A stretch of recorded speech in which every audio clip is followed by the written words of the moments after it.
Okay, I told you that I was going to do this and then I forgot and I closed out the video series without explaining my process that I'm going to be doing or looking at for converting from the standards-based grading to the traditional grades that they require in our school district, right? At the end of quarters, we've got to have an A, B, C, D, or F for the students. And although those don't communicate what we would hope that they communicate to students about their understanding, they are kind of required. So, well, not kind of required, they're required. Based on feedback that I got from a couple of you, I have kind of made these a little bit more clear, I hope. But remember, when I created those learning outcomes, I had 7 outcomes. And if I just look at that in terms of one line, pick any of them that you want, master 5, and you're great. The linear. That was not someone dying. That was my daughter attacking a cat. And that was the daughter, not the cat making the noise. My apologies. Okay, sorry. I have 7 learning targets, and I've broken them into what I believe are the most important and the supplemental. So, again, when I am determining which standards to assess, it's what I want the students to walk out of the class with. We assess what we want to see growth in.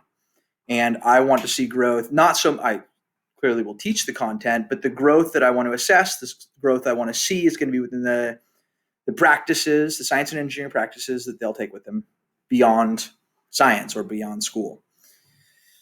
So I have taken 4 of those and declared them to be key practices. I've taken the leftover 3 and I'm calling them supplemental.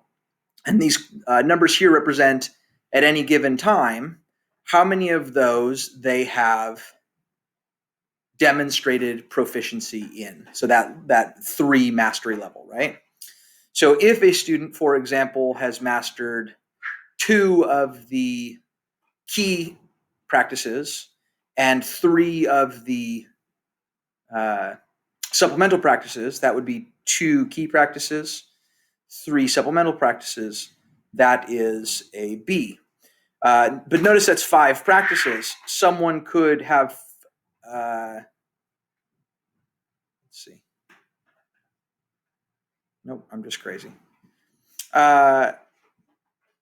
So if a person wanted to, for example, get to an A, these are the possible outcomes. But again, I'm only including grades on quarters and semesters. And if it weren't for sports, where eligibility is determined based on quarters, and if it weren't for like requirements within the district, I wouldn't do quarters either, because it's not until the end of the semester that we actually have necessity for a grade.